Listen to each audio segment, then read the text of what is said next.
Hello and welcome to Talkin Baseball. We brought in the guy. Brother Jeff is in the building. Not really, but really. Let's talk ball, man. Let's talk ball. I like that idea. We got spring training is close. We're there. It's getting within sniffing distance at this point. And I don't know what spring training smells like, but I just feel like it smells good. I was gonna say we were gonna wait to talk about sniffing distances, but I'm glad you brought it up. Glad you brought it up early. Hey, I think there's something to podcasts and YouTube. Hello and welcome, everyone. Welcome to Talkin Baseball. Trevor's out, dead as far as I'm concerned. Jeff is here, so we can talk some real ball today. Yeah, I think Trev's on the Cancun on 3 plan. You know, he's got some. Is it now? He's got some new friends. One's name is Matthew and plays for LA. And so I think when the offseason starts, Trev usually has a nice vacation lined up. So I think he's on that now while we're on the goddamn grind. And we'll cover it all. We'll talk some ball. I'm always excited to ask you a question I think is uncomfortable and you answer in a tasteful manner and you're not fazed by it at all. But I do. Sometimes we skip formalities. How are you, Jeff? I'm doing great, Jake. How are you? I'm good, man. It was a grinder of a last year, and winter's starting to get to me a little bit, but just did a little sun getaway, so I'm feeling good from that. And you're right, man. I mean, your Chiefs are going to play in a couple days, and we're going to wake up to all the "it's baseball season" tweets. So I'm excited for that. And I guess, hey, I'll put you to the fires to start. Are we going to get any juicy news between now and pitchers and catchers report? Because there's a couple big free agents. I feel like there was a couple trades that were rumored, like Dylan Cease and stuff, that no one knows what's going on with that team. But do you think we're going to get anything juicy before, I guess, pitchers and catchers report? Or is it going to be all quiet till then? I think we're probably going to get Alex Bregman between now and then. It would not surprise me if we got Pete Alonso between now and then. As far as the trades go, I wish I could tell you there's going to be a star who gets dealt, because let's not forget Dylan Cease was dealt around this. It was March actually. He had to catch the later flight to Tokyo. Yeah, I only remember this because I was down in the Dominican Republic with my son's baseball team, and it was like a school trip and a baseball trip, but it was also a very service-oriented trip. And we were at an orphanage for girls, and we were supposed to be helping out. And I was off on the side trying to find cell service so I could break the Dylan Cease trade. And I felt like the biggest scumbag of all. We're at this place. It's just extreme poverty, just the terrible, terrible things that you never want to see. And it's wow, we're doing a good thing. We're helping out. And here I am fucking tweeting. And it's what are you doing with your life, Passan? Come on. And so I got the news out, and then I was able to go back, and I think I did help out. How'd the boys fare? Did they play Dominican kids in baseball, or was it just a helping trip? No. Okay. What would you expect from a small private school in Kansas City playing a bunch of Dominican kids? Okay. And what exactly as you would expect? Okay, that's what I guess. But I wanted confirmation. And don't get me wrong, they're a good baseball team, but there were some kids. They had there were practices. There was no formal game between them, but it was different games at practices. And man, it's so cool to be down there. Every baseball fan, whether it's for LIDOM or for the Caribbean Series or for any reason, the WBC, get down to Latin America if you can and see a baseball game. It's just such a different environment down there. And I'm so glad that the internet exists now, because otherwise nobody in the United States would have any idea what Junior Caminero did a couple days ago. And to get to see that and see the reaction and the home run trot and the call and the reaction from the fans and everything that comes with that. I just thought that was such a cool and pure form of baseball, and the kind that even if you are oldest in the old school ways, you have to be able to appreciate that moment. Yeah, gonna have to start adding that to the JM schedule. A, to escape the winter, but B, baseball. I don't know. How do you write stuff off? I still haven't gotten an answer to that, but like, I think we have people at our company that know. But I was gonna say, do you have an accountant? We have other humans that know financial stuff, I believe. But you believe? okay, edit that out. No, we please, have please those don't. people. Please continue to tell me about all of the things you don't know helping run a company. Please, I might invest in you. The two things that jumped to my head in that story is growing up in Connecticut, it would always be the first like travel team that would go and play a tournament in like Georgia, and they would just get waxed. So Kansas City did the Dominican, and then our own Joe's McFly. I think he, because he has family in the DR. I think when he was like 16, he went down there and went to like a baseball camp, and he was like, that was the first time he realized he wasn't going to become a professional baseball player, because it's just. It's a different. That league. Was the first time? Believe me. I've seen Joe swing. Oh no! You sure that was the first time? Again, he lives in a different place. That I think that was for him the first time. Love you, Jez. Today's episode is sponsored by Hims. Men, life is stressful, and you have plenty to worry about without adding performance in the bedroom to your list. Hims provides access to treatments that can help you stay hard and last longer, giving you that boost of confidence so you can be ready whenever the mood strikes. Hims is changing men's health care, providing you with access to affordable sexual health treatments from the comfort of your couch. The process is 100% online, so there's no need for uncomfortable doctor's visits. Start your free online visit today at hims.com/talkin. That's Hims, HIMS.com/talkin for your personalized ED treatment options. The products mentioned are chewable compounded products which are not approved by or verified for safety or effectiveness by the FDA. Prescriptions require an online consultation with a healthcare provider who will determine if appropriate. Restrictions apply. See website for details and important safety information. Subscription required. Prices vary based on product and subscription plan. Did Pete, I don't want to say, I guess we'll see, but did Pete get hurt by such a first base market? Like I mentioned my financial knowledge, but there was a supply and demand with this first base market that a lot of Nathaniel Lowe casually going to the Nationals, like go look at his baseball card. That I don't know, did that end up hurting Pete, or I guess is there just maybe a different expectation of Pete Alonso, the slugger, that doesn't translate to front offices? Yeah, that more is what I think it is, because Pete Alonso was in such a different tier than the Nathaniel Lowe's or the Carlos Santana's, Paul Goldschmidt, even Christian Walker, who ended up getting 3 years and $60 million from the Astros.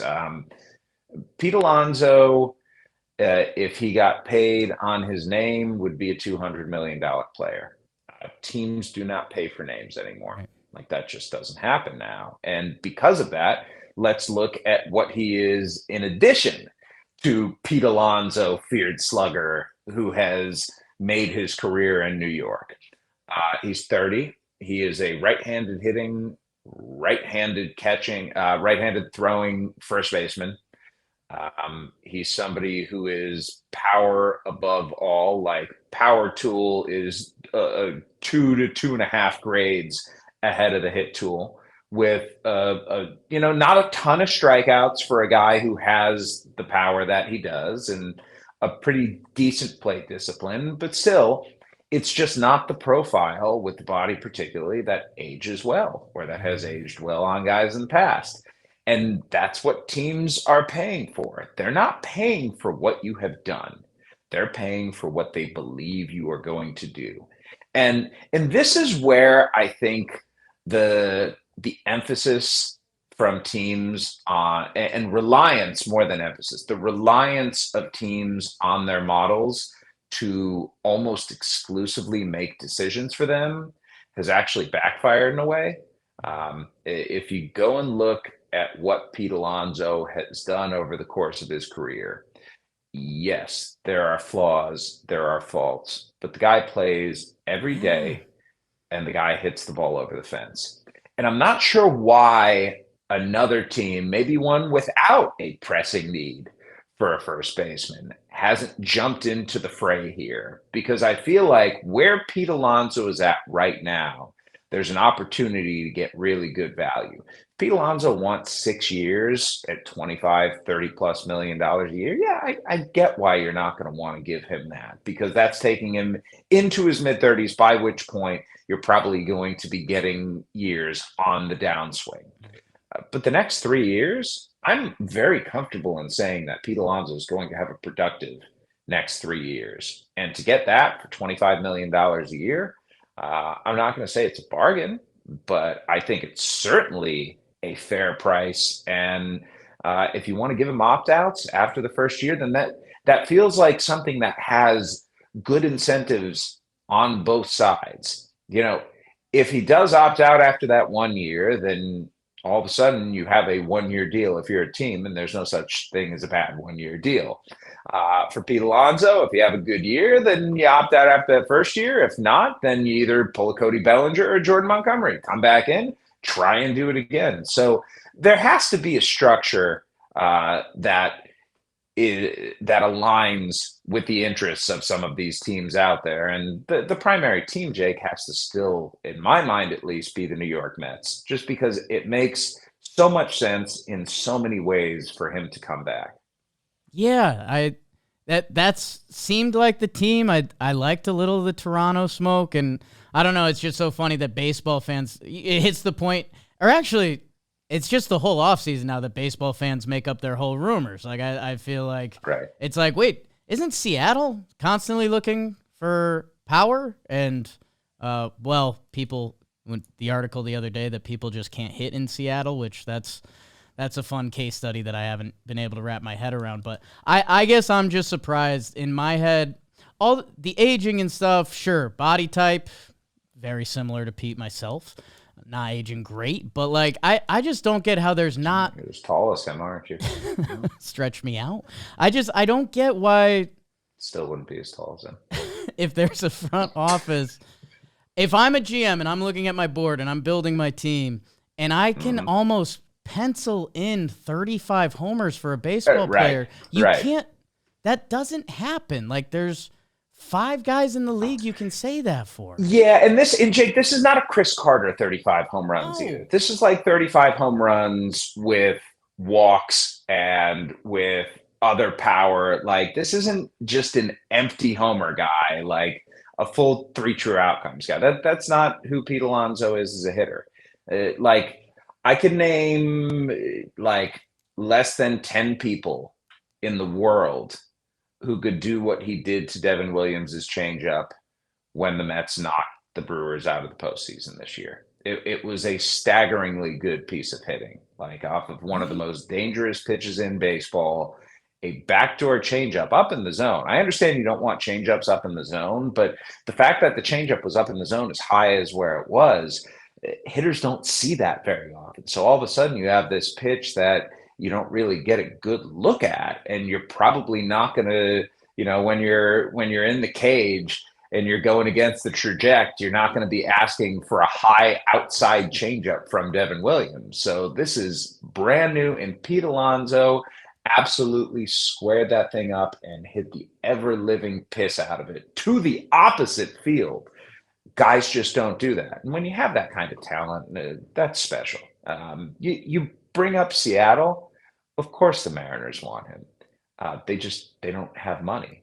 And like, to me, this is the story that we're going to take away, Jake, from this offseason.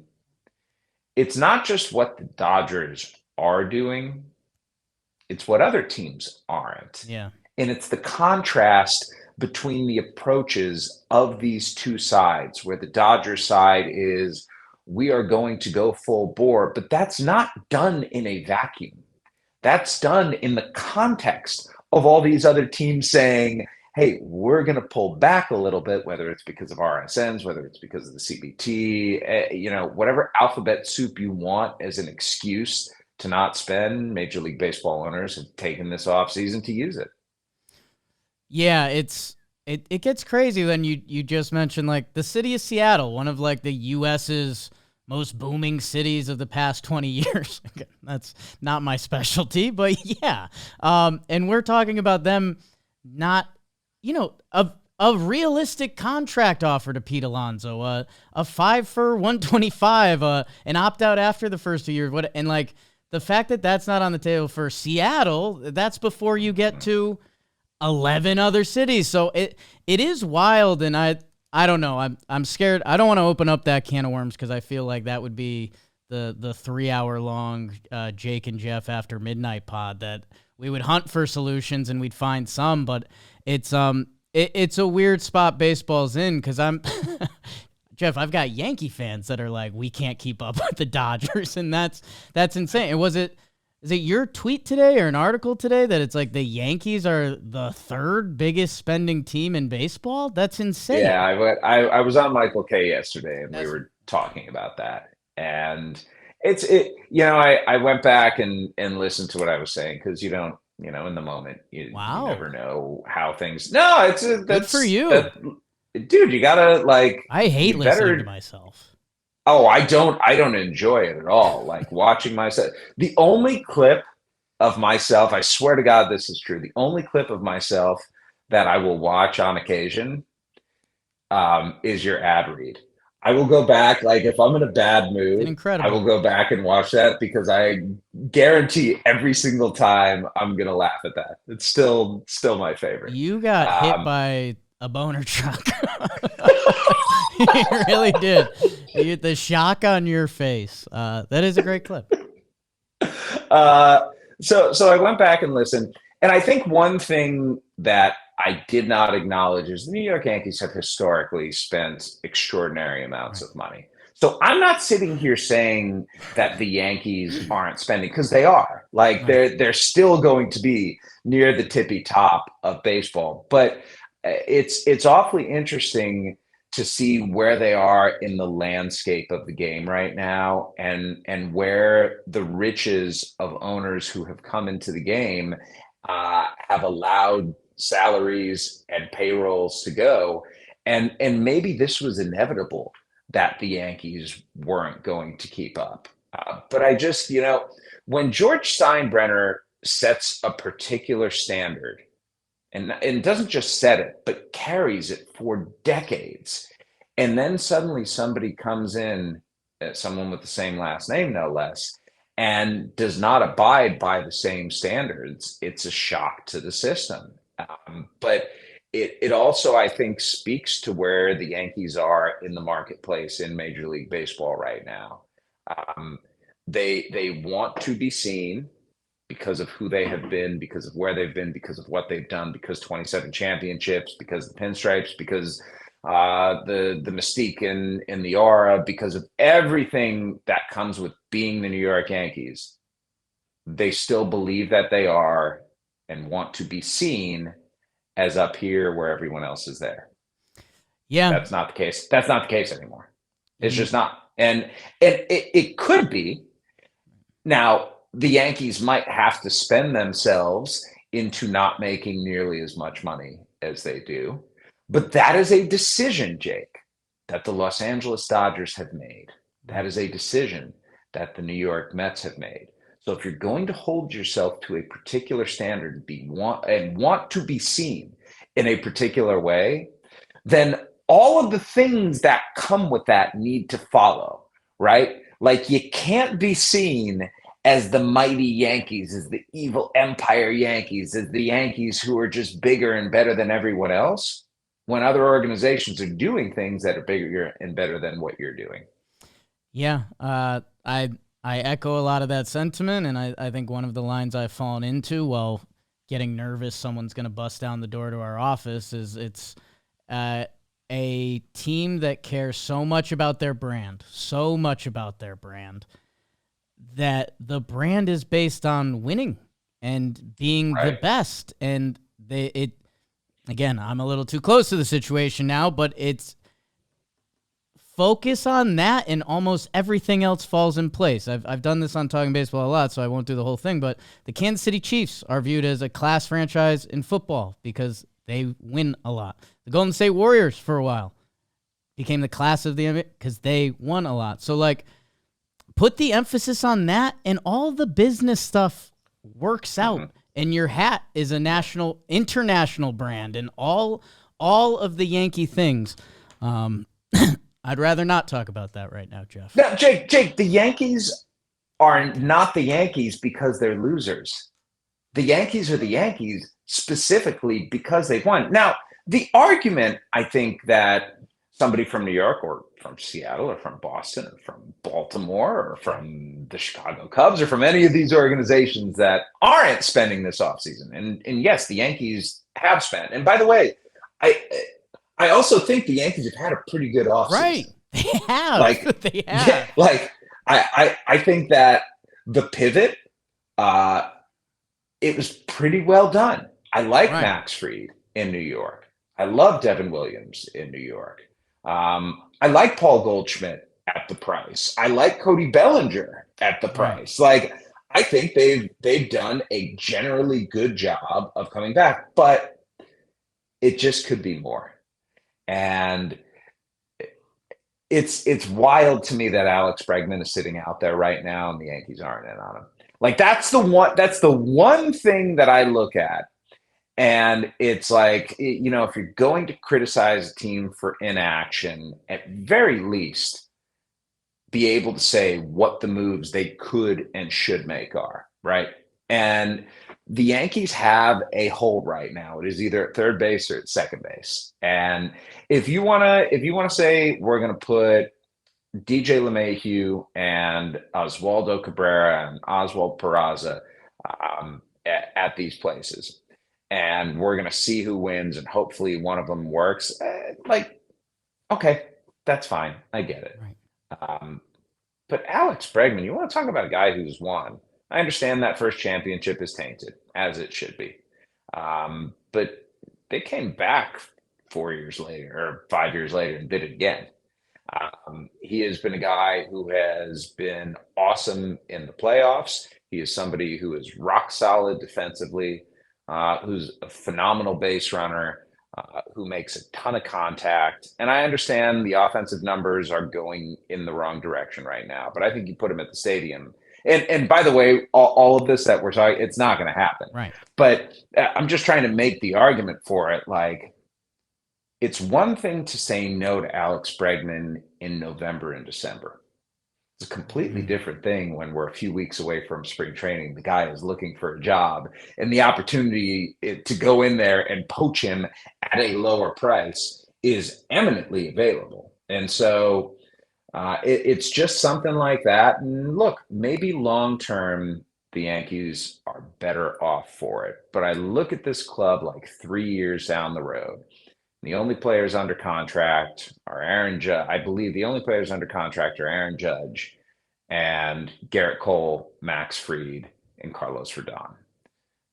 There are a lot of offensive holes there to be filled, particularly when you're looking at an offense that doesn't have a ton of young, homegrown guys playing in it right now. You know, you're gonna see Jazz Chisholm head to free agency before then. Anthony Volpe is gonna be on the cusp of it at that point.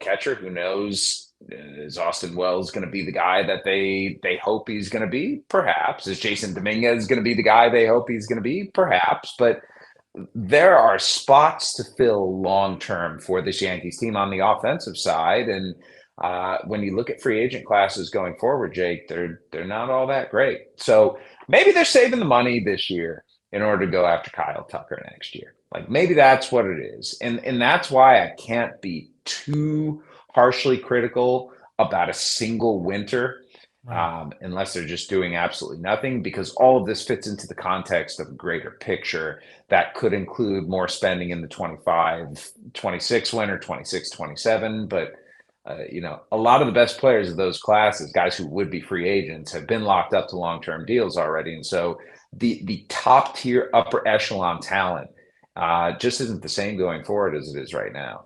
Yeah, I mean the Yankees don't need Bregman's defense and base running, so but they He's such a smart player too. Like that's the thing. He's a good coach inside the clubhouse. He's good for he he and sets a and he's the kind of tone. guy who he's the kind of guy who will walk up to someone and sit him down and like shoot him straight. Like he keeps it real and teammates appreciate him for that. I'm unfortunately worried that's part the Yankees aren't super interested in, but again, I think a little too much Yanks there. Football fans, it is playoff time. We've got exciting game to look forward to, and you can get in on the playoff action right now with our partners at the DraftKings Sportsbook. Right now, they're offering all new customers $200 in bonus bets instantly after betting just $5 when you use code TALKIN. If you love the thrill of live betting, DraftKings has got you covered. All the in-progress games as they happen, making watching the game that much more exciting. So, download the DraftKings Sportsbook app now and use code TALKIN. Bet just $5 on any wager and get $200 in bonus bets instantly. That's code TALKIN only at the DraftKings Sportsbook. The crown is yours. I want to close because we talked Alonso, Bregman. You said Bregman's price may have gone down since winter meetings. Is he entering that like Chapman, Bellinger, maybe 3-year with an opt-out type deal, or is he still going to get – because I think everyone has in their head the Astros original, what was it, 5 for 160 or 6 for – 6 for 156. 6 for 156. Is that still in play? Again, this is one of the questions I don't know if I'm putting you in a weird position or not. No. Okay. The 6 for 156 is still in play. Okay.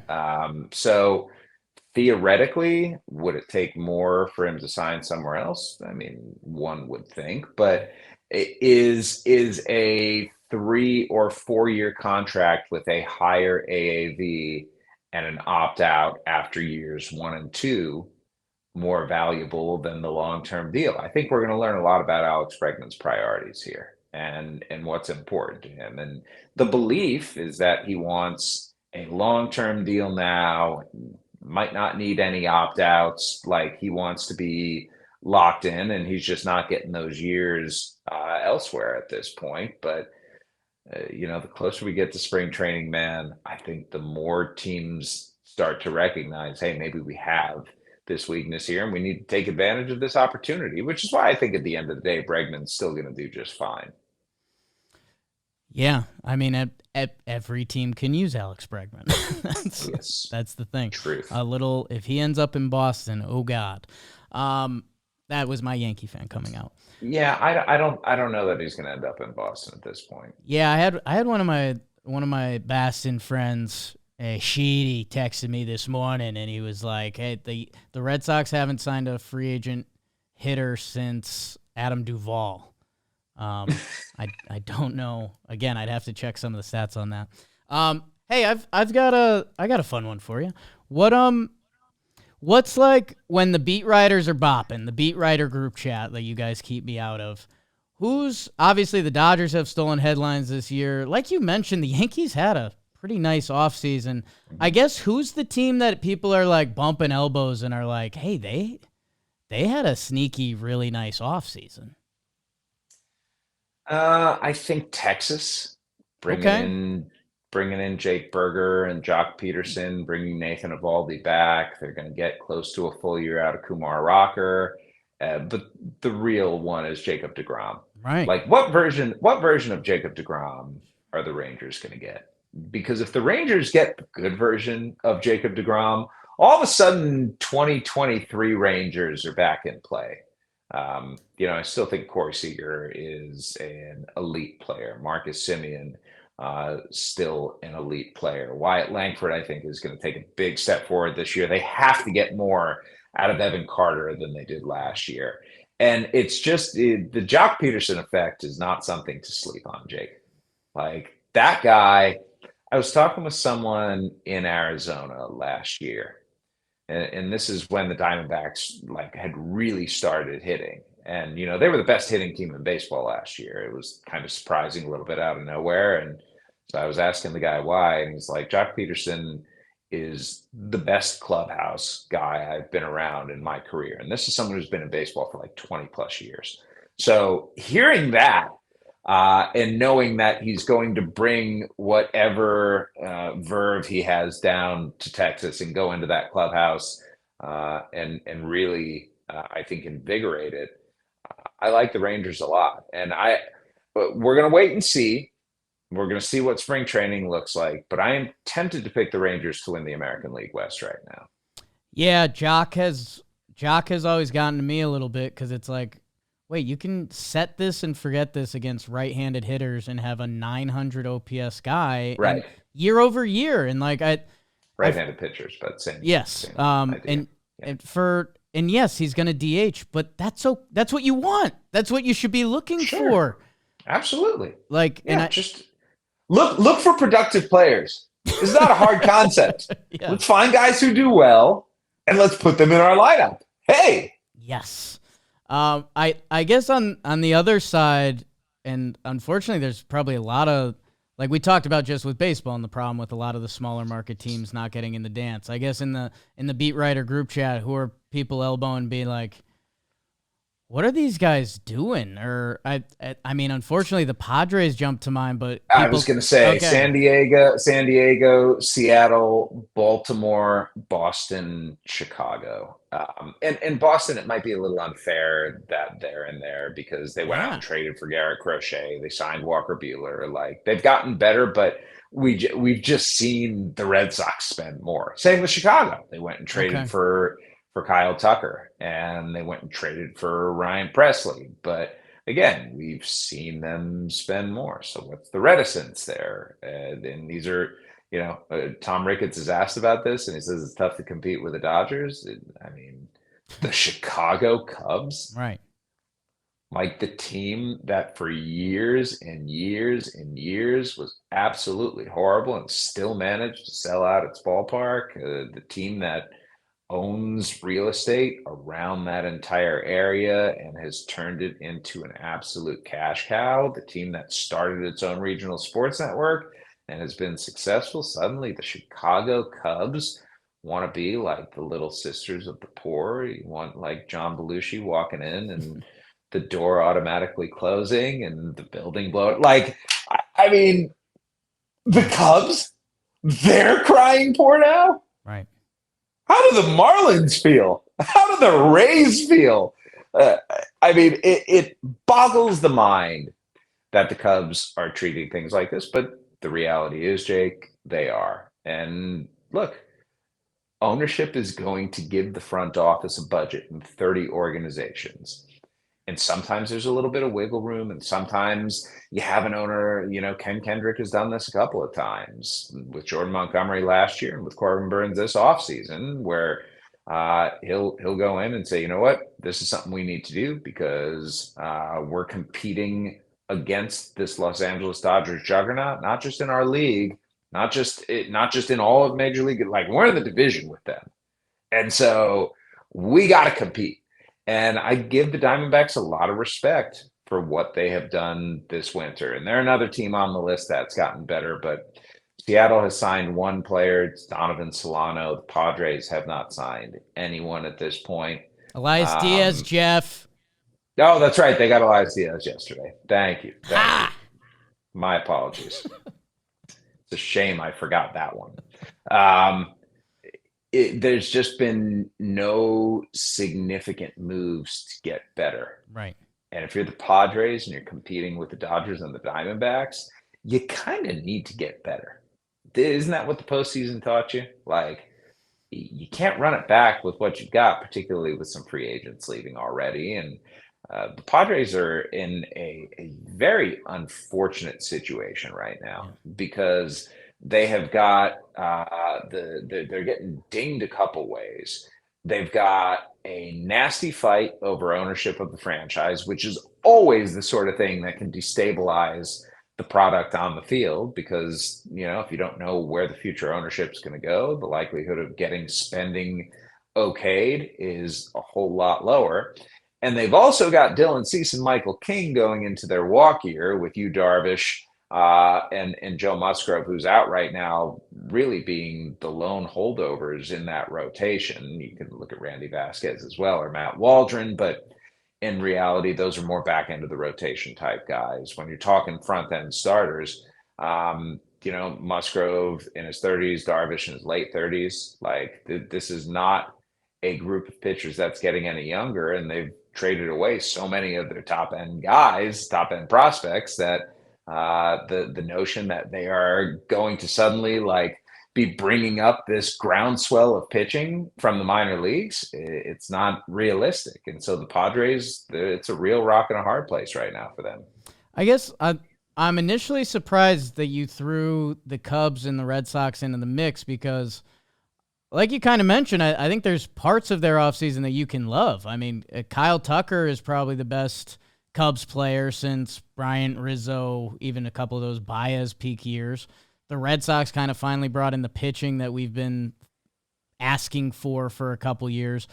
Is there something to them just not closing the loop? And maybe I should throw my Yankees back in there, that with the new playoff format, our teams being like, well, why do we need to bring in Bregman or Pete to close the loop on this team? Because I think right now we're going to be 87 to 91 wins, hopefully, and that gets us in the dance, and then we think it's a crapshoot, so why should we even spend the extra 25 million? I hate to do this to you. Please. For the last 30 to 45 seconds, I haven't been listening to it. I know. Is there something juicy on that phone? Yeah, there is. Really? Something juicy on the phone. I don't know if it's true though, so I can't say it right now. It's very juicy though.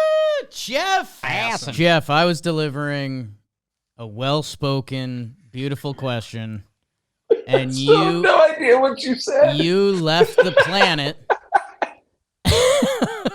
and now you are back. So do you want to walk us through your life and what just happened there? Yeah. Like, people ask, what's your job like?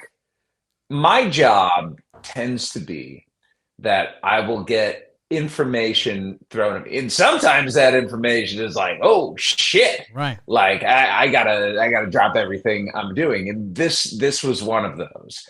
But I will say this: the difference between journalists and, if you want to call them, citizen journalists, or people who are trying to play act as journalists. No, because you don't I don't act. You don't as just one. Yeah. Well, you also don't just throw things out there, because right. Like if I had thrown this out there just based on the sources who were reaching out to me saying that something was happening, and it's not true, then it's really, really bad. So I had to, and I apologize for being so rude there, but duty calls sometimes, as you said, and I had to go chase this down, and it turns out it's not true. At least the first reports are not true. So if it comes to fruition, if it actually is true, you will see it on the ESPN app first, which is where I am breaking all of my news now before X. So if you want it first, go sign up for alerts there, and you'll get them before you see it on X. Interesting. How much earlier do you have to wait to put it on X?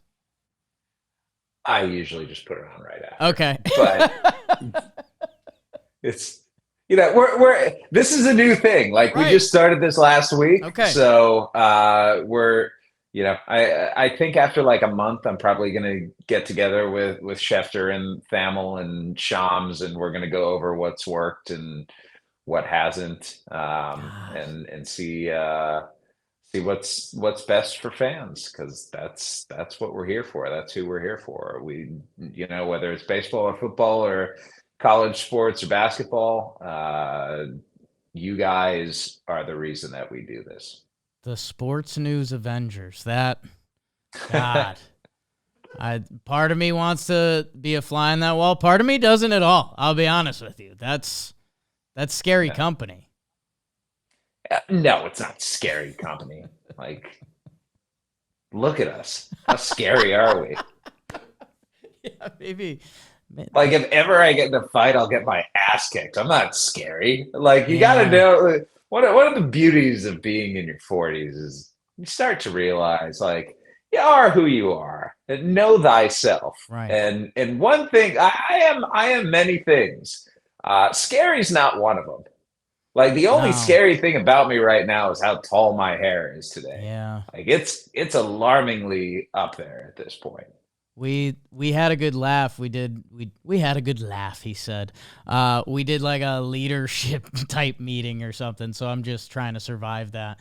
And we have a big like head of sales guy who's literally like a big guy, and he was talking about apparently during his interview, um I arrived late, and I didn't realize Sure. this at the time because this is how I'm wired, but everyone else was sitting on one side of the table and he was on the other. And so I sat on the other side just to balance it out. And he said he was so intimidated by that. And I was like, dude, that is the opposite of everything I am. Hey, the question I asked you that we can just wrap on this was I was surprised you opened mentioning the Cubs and the Red Sox. I guess when you Right. explained it, I'm not, because the Cubs brought in their best player since the Bryant Rizzo Baez times and Kyle Tucker. The Red Sox brought in the pitching that everyone's been asking for the past couple years. That is it just it's just not closing the loop, and that was kind of the Yankees conversation before of being like, Yeah. wow. And is that, I guess my extension of that is the problem the expanded playoffs, that all of these front offices are like, well, these are 90 win teams and we can bolster at the deadline.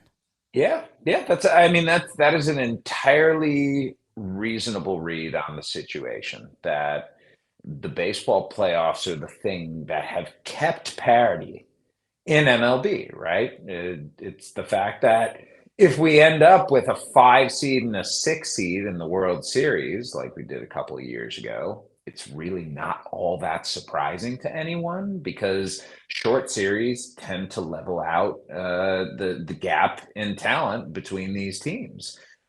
But I think what this winter, or really like the last 15 months from the Los Angeles Dodgers, have shown is that they are playing a full measure game.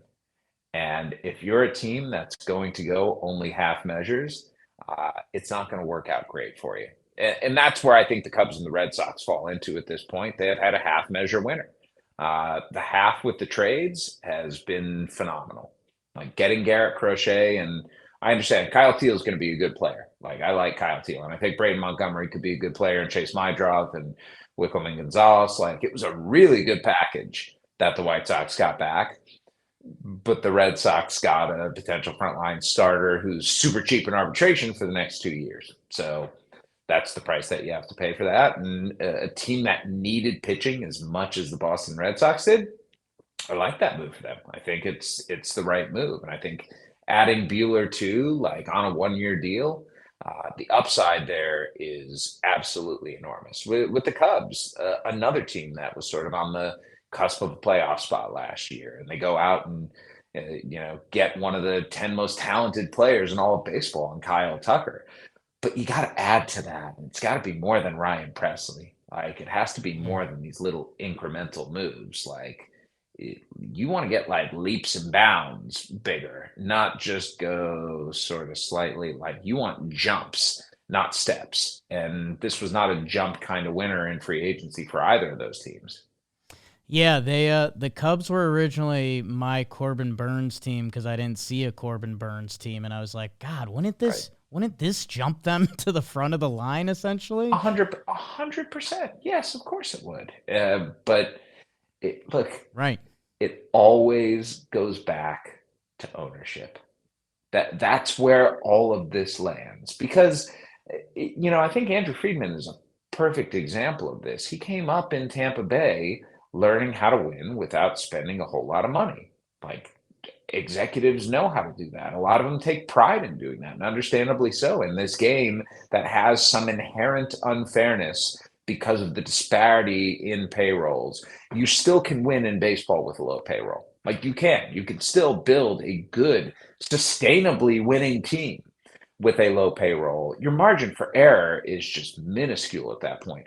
And what these large market teams don't seem to, they understand it, but they don't seem to embrace it, is that the beauty of being a large market is that it buys you that margin for error. It buys you the ability to screw up on a contract or two and have dead money and have it look ugly in pursuit of something greater. Now, not all free agent contracts, as we know, and in fact, you could argue that the majority do not work out for the team.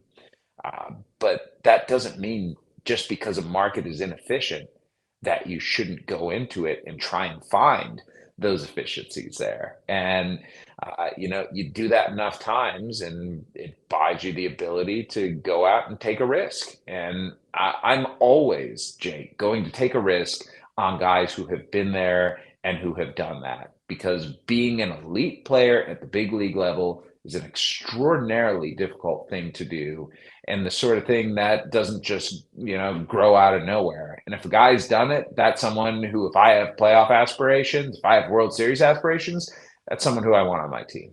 Yeah, I could talk myself into circles about having playoff experience matters, and then it goes into small sample size, and it's just like I don't know. Something feels off about it, and it makes me want to root for Bregman. It makes me want to root for make that matter, because that's what's supposed to matter. I remembered the last thing I want to ask you, and this is the one that I don't know if it crosses the line, but again, you always find a brilliant way of answering that. Is from this offseason, is there the closest move that almost happened? I don't know, because I don't know if that gets in your way with agents or anything like that. I have no idea, but Jesus Luzardo to the Cubs, almost. Okay. Happened. Okay. Yeah.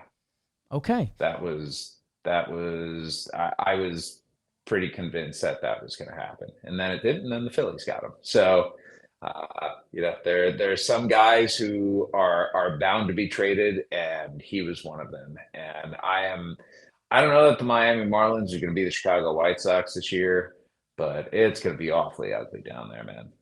Yeah, that's a roster resource page that really it's eye-popping for maybe. Yes, it is. Maybe the wrong reasons. And hey, that's how the movie Major League started. So that's what the Marlins. I don't think so. Jeff, there's so many other ball questions. We could talk all day. I know, and I got it, dude. I gotta be honest. Okay. I'm a little disappointed right now. Let's talk about it. Where's the ad read? So, it's a great question. You know what, Jeff? We've started pre-recording them, to not get in the way. Sellout bitch. I know. Unbelievable. Normally we have some formalities and a thank you, but I think that sellout bitch will do. That's been great talking with perfect. You, Jeff Passan, thank you so much, brother Jeff. You're the best. We'll cross paths soon, hopefully. I'll see you in Tampa, I think. I'm starting off with the Yankees this spring, so I'm excited. Oh, I'm excited for that. Oh, yes. Okay. All right, well, I'll turn on my ESPN app notifications. Please do. And I'll see you there. See you, Jakey. Thank you, Jeff.